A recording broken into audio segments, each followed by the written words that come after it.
Formal nang isinagawa ang signing of Broadcast Partnership Agreement sa pagitan ng Police Regional Office 5 at Far East Broadcasting Company Philippines Incorporation sa isang makabuluhang seremonya sa Legazpi City. Ang balita mula kay Patrolwoman Carmela Bianca. Formal na nilagdaan ang isang kasunduan sa pagitan ng Police Regional Office 5 at Far East Broadcasting Company Philippines Incorporated sa Camp Brigadier General Simeon A. Ola, lungsod ng Legazpi.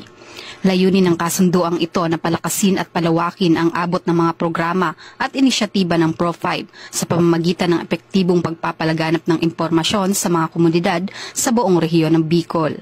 Bilang bahagi ng kasunduan, maglalaan ng FEBC Philippines ng isang espesyal na segment para sa Pro5 sa ilalim ng programang Oras na Bicolandia, Serbisyong Kariyan, Tatak Kariyan. Sa pamamagitan ng segment na ito, magkakaroon ng pagkakataon ang Pro5 na magtampok ng mga lingguhang panauhin na magbabahagi ng mga balita, kwento ng tagumpay at mahalagang kaganapan na nagpapakita ng patuloy na dedikasyon ng organisasyon sa paglilingkod sa publiko.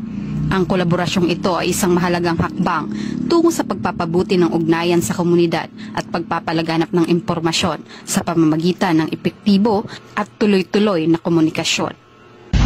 Mula dito sa Legazpi City, Albay, ako ang inyong PNN correspondent, Patrolwoman Carmela Bianca Panganiban, alagad ng batas, tagataguyod ng Balitang Pulis.